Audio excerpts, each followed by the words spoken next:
Good afternoon, everyone. My name is Zhang. I am a PhD student at Arizona State University. Today, I would like to talk about our paper, Final Fast Attributed Network Alignment. This paper is also co-authored by my advisor, Dr. Han Tong. Nowadays, multiple networks naturally appear in many high-impact applications, and network alignment is often the very first step to many data mining tasks. For example, in social networks, one interesting application is to search similar users for people. That is, to find someone like you. And there are some applications focusing on finding similar users within a single network. But what if that someone lives in a different universe or network? For example, you may want to find a similar users in Twitter to your Facebook account. By doing network alignment, the similarity scores across users in different networks can be calculated and used to find the similar users across networks. And there are many more other applications. For example, network alignment across the protein-protein interaction networks can help to identify the species-specific pathways. And many users are involved into multiple networks simultaneously. So by aligning users who act as the bridges, propagating the information across networks can help us to understand the information diffusion across network problem. And by aligning users between different user product network, users in Amazon can be recommended products based on the purchase history in eBay. And moreover, network alignment can calculate the similarities between different concepts among ontologies. And this can be used to help us to do the semantic mappings among ontologies. Given the importance and the broad applications of network alignment, not surprisingly, there are many existing methods in literature. Here are some existing methods. The key idea of this method is the topological consistency, which means network G2 is a noisy permutation of network G1. And mathematically, G2 is approximately equal to S transpose times G1 times S. And here, the matrix S is a permutation matrix, which can be also considered as a node similarity matrix across networks. But topological consistency has some limitations, and it could be easily violated. For example, on one hand, same nodes may behave differently across different networks, and different nodes may have similar connectivity structures. In this example, we can see that nodes 2, 3, 4, and 5 in network G1, and nodes 2', 3', and 4', and 5' in the network G2 all have the same topology, which means we cannot align these nodes only based on topology. And in real networks, nodes attributes and edge attributes are often available. So additionally, using this attribute information may help us to improve the network alignment. For example, with the net attribute information, the two networks in the previous example will become as the right figure shows. Here, different shapes of nodes represent different node attributes, and different types of lines represent different edge attributes. And with this information, in network G1, node 3 is aligned to the node 4' in network G2, and node 2 in network G1 is aligned to node 5' in network G2. But the question is how to calibrate the topology-based network alignment by leveraging attributes. And this question is also the central question of our paper. And I summarized 3 challenges of attributed network alignment, including the formulation challenges, optimality challenges, and the scalable computation challenges. First, here are some formulations of 3 typical network alignment methods. And we can observe that these methods only encode the topological information. So what are their attribute counterparts? Next, many topology-based approaches are often non-convex or even NP-hard. From the right figure, we can see there are many local minimal solutions to the corresponding optimization problem, which means finding the local minima seems to be the best hope.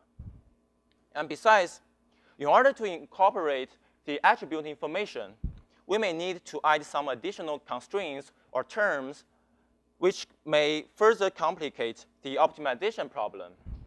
So what is the optimality of attributed network alignment and how to obtain the optimal solution with a comparable complexity?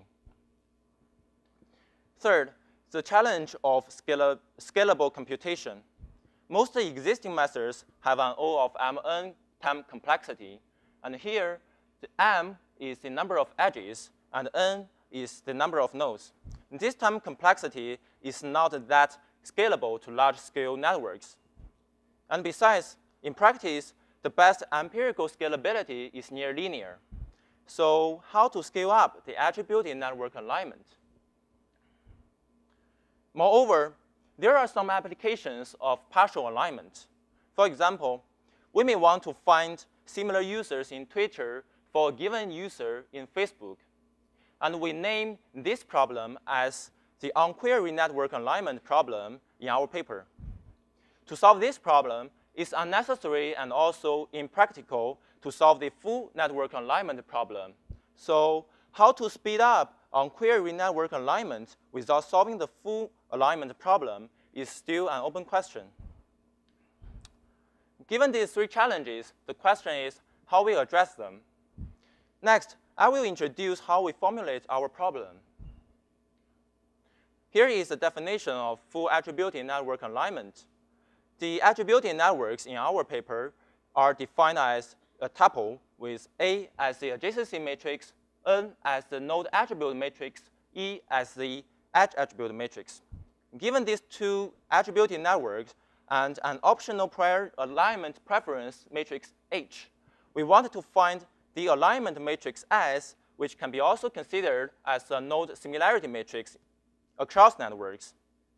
In this example, in the middle figure, the diagonal entries of the bottom two small figures represent the different node attribute value and form the node attribute matrix N, and the off-diagonal entries represent the different edge attribute values and form the matrix E. And the alignment matrix S can be represented as the red dashed lines in the right figure. As for the on-query attributed network alignment, given two attributed networks, an optional alignment preference matrix H, and a query node A in the network G1, we want to find a vector SQ which measures the similarities between node A in network G1 and all the nodes in the network G2. To solve these problems, we adopt three consistency principles. First, topological consistency. The intuition of it is that similar node pairs tend to have similar neighboring node pairs. For example, let's denote the similarity between node A and node X as S of AX, and node B and node Y as S of BY. If node A and node B are close neighbor, and node X and node Y are also close neighbor, which means they have a large A1 of AB and large A2 of XY.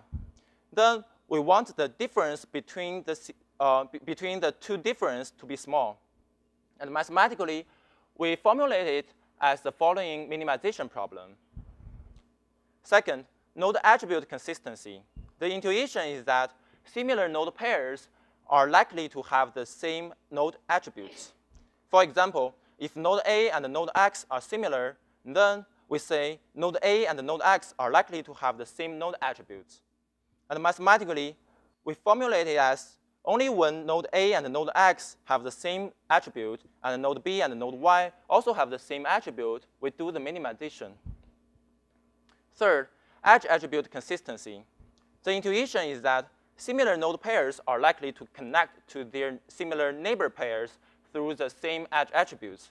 For example, if node A and node X are similar, node B and node Y are also similar, then we say the edge attributes of the edge AB and the edge attributes of the edge XY are likely to be the same. Mathematically, we formulate it as only when the two edge attributes are same, we do the minimization. By putting everything together, we obtain the following objective function. Here, different colors represent different consistency principles. And the function f of xa can be considered as a joint degree of node A and node X. And it is added also for the normalization purpose. We also want to note that by replacing the indicator function by an attribute similarity function, this formulation can handle the numerical attributes on edge and nodes. By transforming it into matrix form, we obtain the following objective function. Here, the matrix W is the attributed canonical product, and the matrix D is the degree matrix of W. W tilde is a symmetric normalization of the matrix W. The following example shows how we calculate the W tilde. We also add a regularization term, the vector H. Here, the vector H is the vectorization of the preference alignment matrix, capital H. And by default, H is a uniform vector. By doing this, the vector H can encode the prior knowledge of the alignment preference, and it can also help us to avoid the trivial solutions. Intuitively, we can think of the vector H as the teleport vector in PageRank and the restart vector in random walk with restart defined on attributed canonical product graph. Besides these mathematical equations, there are some interesting relationships between final and other existing methods. For example, without the attribute information, our final method is equivalent to the I also rank by a scaling factor. And random walk graph kernel can be also considered as a weighted aggregation of the node pair similarities returned by final. And besides, by setting the two networks the same and also without the node attribute information, our final method is equivalent to the node proximity method simrank. And besides, the similarity vector returned by our final method can be also considered as the random walk with restart vector defined on the canonical product graph. Given the formulation, the question is how we solve it. It turns out that this problem is a convex optimization problem, which means we can obtain an iterative fixed point solution which converges to a global optimal solution. And intuitively, we can consider the iterative solution as a symmetric similarity propagation procedure to the neighboring node pairs, which is additionally filtered by node and edge attributes. But the challenges of these solutions are that these solutions are very computationally expensive. So how to scale up and speed up? Based on the relationship between final and random walk graph kernel, we want, instead of inventing some new faster solutions, we want to leverage some existing faster solutions to random walk-based graph kernel. In our paper, we use the low rank-based method. For example, let's consider a scenario where only node attributes are available. Then we do the low rank approximation on the adjacency matrices A1 and A2, and use the matrix inversion lemma and obtain the computation equation on the right. And it turns out that we can improve the time complexity from O of mn to the O of n squared.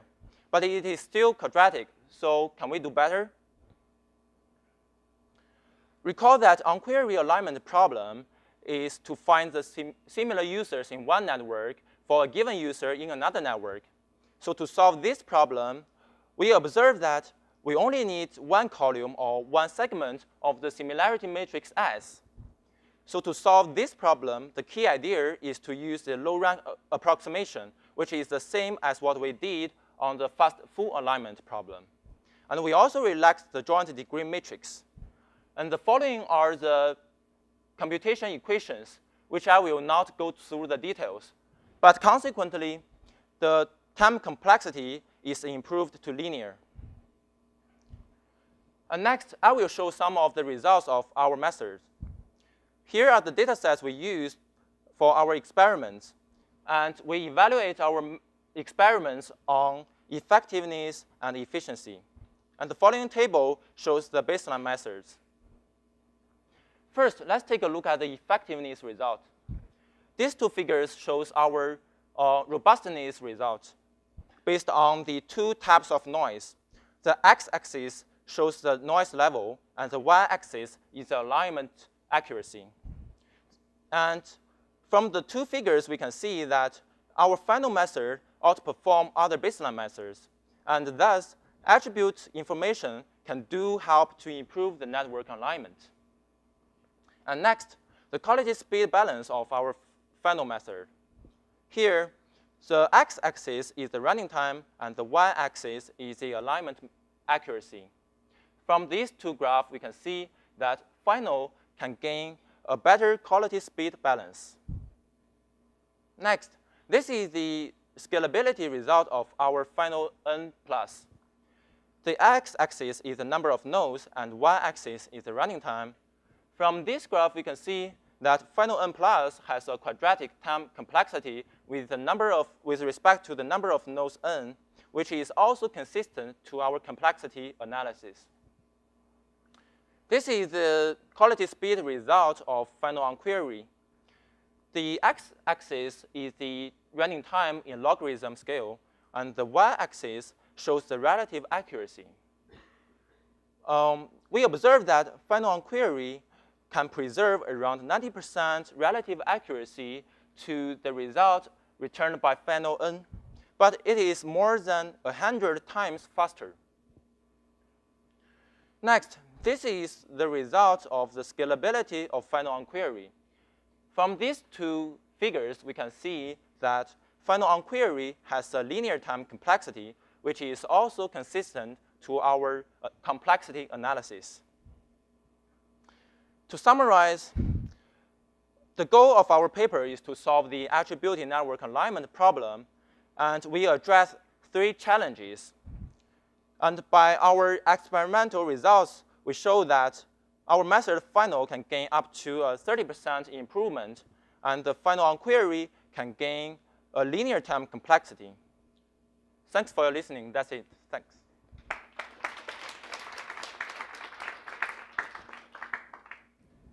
Thank you. We have time for several questions. So if you can come up, if you have questions, please come up to the microphones or indicate.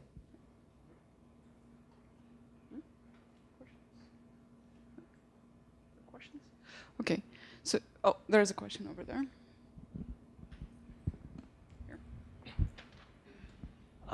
One quick question about the DBLP dataset. So how did you divide the network into 2 different networks and align them together? Okay, for DBLP dataset, we have one DBLP dataset, and then we noisily permute it into another network.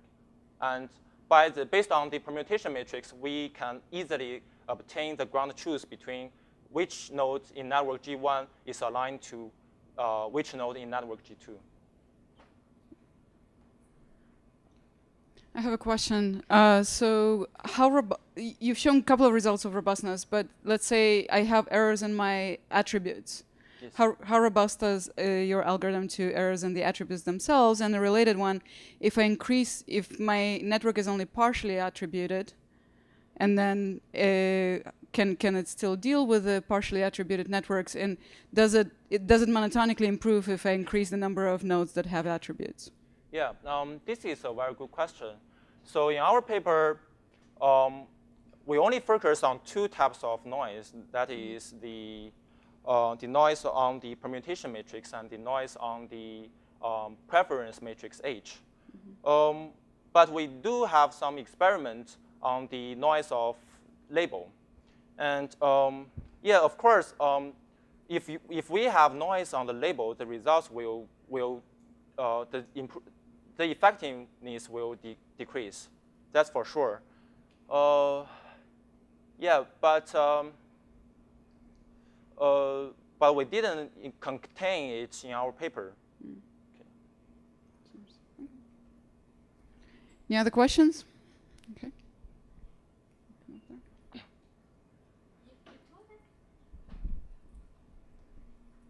You told that in your DBLP network, you change the network, added some noise, and change the network and try to find same.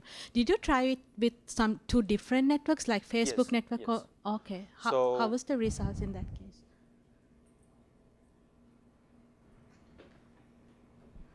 So except the first DBLP dataset, all the other datasets we use are different networks. Okay. Yes. Oh, thank you. And yes, you can look up to our results in our paper if you are interested. Any other questions? Okay, let's thank the speaker.